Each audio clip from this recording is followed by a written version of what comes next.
Hello future doctors, welcome back to my channel. This video is for those who are planning to appear for the MCC Counselling in round 1. In this video, we will see the step-by-step process for the round 1 counselling. In this video, we will have a step-by-step website walkthrough. We will see the required document for the counselling, then how to choose the right colleges and the common mistakes to avoid. So stay tuned till the end of the video because this video will be very valuable for an effective round 1 counselling. So let's get started. So first let's understand what is MCC Counselling. So MCC, which stands for Medical Counselling Committee, it conducts all India quota counselling for 15% all India quota government MBBS and BDS seat. All the seats, that is 100% of the seat in deemed university and all the central universities like AMU, BHU, AIIMS, JIPMER, all. Now this counselling conducted by MCC happens in 4 rounds. So there is a round 1, then there is a round 2, then there is mop-up round, and then whatever is there any stray vacancy that is covered. In this video, we will focus on round 1. But before that, as MCC have already declared the dates for the counselling, so here are the dates for the counselling. Just go through all the dates of all the stages and follow these dates very, very carefully. If you miss the deadline, then everything will be lost. So be very careful with the dates. Now, let's get started with the step-by-step process of the counselling. In step 1, you will visit the official website, that is mcc.nic.in. Here you will get the option to click on UG Medical Counselling. Then here, step 2 will be the registration. And here in registration, you have to enter the NEET roll number, application number, date of birth, your name, mother's name, and then you have to set password and login credentials. After this basic registration comes the third step, that is fee payment. Now in fee payment, you have to choose your quota for all India quota, deemed university quota. So in all India quota, there will be a certain fee, and along with that, there will be security deposit.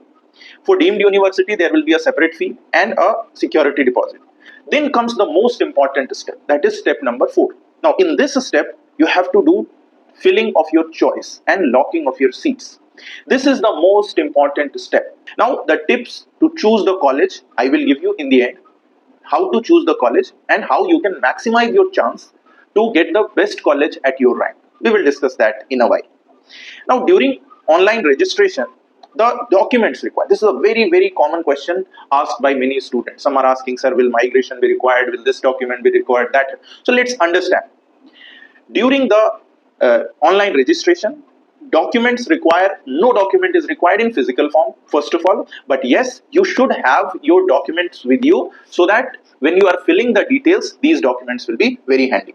So now these documents includes NEET admit card and scorecard, class 10th and 12th mark sheet, then caste or category certificate, even the PWD certificate if that category is there, and then you need Aadhaar or passport for ID details. Just these are the basics. See, don't worry about the documents at the registration phase, right? Many of the students might not be having migration at this stage. Don't worry, it is not required at this stage. Just you have to fill in the details. So when will the documents be required? At the time of reporting, you need all the documents like NEET admit card, NEET scorecard, allotment letter, 10th and 12th mark sheet, ID proof, category certificate. Then you need 8 passport size photographs, migration certificate. Now migration certificate, many college will ask just during reporting, or some may give you some time. So don't take that risk. Have migration during the reporting, and then there will be a provisional admission letter which will be provided by the MCC. Now coming to the most important part, how to fill the choice. Your preference list will decide which college you will get. You may lose some important colleges because of your bad arranged preference list. So preference list is important. So here let us see how to make a preference list, or first understand how the preference list works. Basically, you will be allotted only one seat, and that seat will depend on your rank. If you put the less desired college at the top of your preference list, then you will get that less desired college at your rank. And if better college is at your low preference list, even if your rank is better, you will not get those better college. So this arrangement of preference will basically decide which college you are going to get. So in short, if I say, the order will matter more at your rank, then the name of the college. So deciding the order here is very crucial. So the first thing you will do is you will do some research of colleges which was allotted at your rank in previous year. More or less the same pattern is followed. Maybe few hundred up and down is there, but more or less the rank and the college allotted remain almost in the similar range in consecutive years. So how to know this? That at my rank, what were the colleges which were allotted? So for that, of course, you can go to the MCC website, and from there you can get the counseling list. But it will be a comparatively hectic task for you. The easier task is go to ChatGPT, put your rank, put your category, and just put a prompt that tell me the college allotted at my rank in 2024, and of course mention NEET MBBS colleges. It will give you all the colleges which were allotted or which there is a chance to be allotted at this range. Now you note down all the colleges. Now these will be the realistic list of your college which you will get at your rank. Now create a bucket. Now this bucket should have three categories. One, as I said, the realistic category, where there is a chance that at this rank you will get this college. But not just have the realistic list. Also have some ambitious list. That is, put some top colleges. Now drop colleges means where there are less chance to get those colleges, but it should be not be totally unrealistic. Then comes the next one, which is the realistic choice, where there is a high possibility that you will get those colleges. Now after the realistic choice comes the safe choice, where there is a guarantee that these are the colleges, because these colleges were allotted to students which were way lower than my rank. So then comes the third, which is the safe choice. And now make the list as per the mixture of these three. Now this will be your priority list or preference list, we can say. Now include as much colleges as possible in your preference list. As much as possible. You don't have to limit to 10, 15, 20. Now at least there should be 20 to 30 realistic college, 10 ambitious college, and then at least 50 will be the safe choices. So you put as much as possible. Don't hesitate in putting choices, because let's say somehow if you don't get your desired college and you have no preferred lower colleges preference, then you will not get any college. That's the point. So put as much college as possible. Now then will come a problem. So broadly you will make a list. But what will now happen, that in the realistic list you will have a pool of 20 colleges. Now the challenge will be how to arrange these colleges in the preference, right? You will get a list of 20, but that 20 also you have to arrange in the correct order. Now how to arrange those in correct order? That will be the real thing. So here there are certain criteria on the basis of which you can decide this. And these criteria are, the first one, which is of course for many of us, location is important. Now somebody is desiring to get admission in their home state.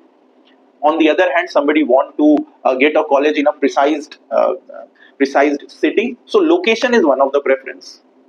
The second preference is of course affordability or fee. So if you go for deemed university, fee will be high. It may be better, but the fee will be comparatively very high. So fee is another criteria. Bond and service, that will be another criteria. Or that is, in many colleges they will give you admission, but there will be certain years which will be a compulsory that you work there on. The student of that college is getting the PG. Means PG, how many of students are getting PG and where are they getting? So of course it depends also on the individual ability, but by and large it will give you an idea that overall what kind of teaching or academic excellence is there. Then also you can have some idea about the teaching quality, the clinical exposure, etc. So how to choose that? See, for that, of course, you can Google it, you can use it through ChatGPT. If you have any of your senior who is working there, any of your relative who know about it, or some of your expert faculty who know something about that college, then you can get some idea. Now, among this, how you will decide? Now, again, for some location will be more important, for some fee will be more important, for some, but in general, see, because you are in this field, you are going to be a doctor. So to become a doctor, a good MBBS degree always need first. So the first and foremost thing you should consider is the clinical exposure. What is the clinical exposure in that college? And clinical exposure simply means the patient flow. Patient flow is high, then clinical exposure will definitely be high. Then comes the teaching quality. What kind of professor is there who are teaching? So teaching quality will be very, very important. Third is the alumni. What kind of alumni is coming from there? It talks a lot about the culture of that institute, right? And then accordingly, then comes the fee, then comes the location, then comes other preferences. So this is again, as I said, it is, in my opinion, I am telling, for some location will be the first priority, but for some maybe clinical exposure might be the first priority. So it depends on you and your condition, but yes, you have to consider these possibilities very carefully during making the preference. Now let's talk about the common mistakes to avoid. The first mistake which you should avoid is filling only the top colleges and ignoring the realistic option. Now let's say your rank is 10,000, then filling AIIMS Delhi is of no use, because anyway you are not going to get that. So you have to choose the ambitious option, but it has not to be totally unrealistic. Second common mistake a student do, they will shortlist the colleges, but they will not arrange them in correct order of the preference. Let's say they have shortlisted 20 colleges. Now these 20, they will randomly put all the 20. Now that is wrong. These 20 also you have to work on it, that to arrange a list of it. You don't have to do it right now. Make a list, arrange them in certain order, talk to the expert, talk to your faculties, Google it, chat GPT, and so that you get a proper list comparison and then make a preference list. The third mistake which a student make is not filling enough choices. As I said, never stop at few choices. You have to fill as much as possible. Also, just because my friend is opting this list, I will also opt this list, never should be done. It may be helpful for your friend, but your rank is something different. So your preference list should be different. So for every person or every student, the rank list should be personalized. That may have another preference, you may have another preference. Maybe this, your friend is preference is more about location, but your preference is more about clinical exposure. Along with fee, you have to consider the service bond, because many of the colleges always have this service bond. Good thing is that you first make a bucket of the list college, right? You make a list of the college, make a preference list. Now that preference list will not be final, right? Make a preference list, take a note it down, and then you can always change the preference list until you lock your choice. It's like the KBC, you answer it, and until you don't say that, lock it, you can still change the answer. So it's something like that. So locking you should do maybe once you finalize the list. You are confirmed that now this list is final, then you lock. Initially, no need to lock it. But yes, remember the last date, you have to lock it before the last date. So the moment you fill this online counseling, make a priority list and change it, work on it. It's also a work. It will take 2, 3, 4, 5 days to just adjust those priority list. So it will be a full work, and you don't have to be lazy in making that priority list. It should not be that you make a priority list thinking about, I will rearrange it, and then after 3 days you simply go and lock it, that okay, anyway I will get some. So that's not a correct approach. You make a priority list, update it as per the preference, as per you getting feedback from others, and then finally lock it. Once you lock it, then download the PDF of your choice. Although once you locked it, then there is no chance of changing your preference. This wrap up my complete guide to MCC Counselling Round 1 for NEET UG Counselling. If you like the video, please subscribe and also share this to your friend who might be appearing for the counselling. If you are confused with your college preference or which college to choose, drop your rank and category in the comment box. I will help you with a list of colleges, probable colleges at your rank. All the best to the doctors in making. A seat is waiting for you. All the best.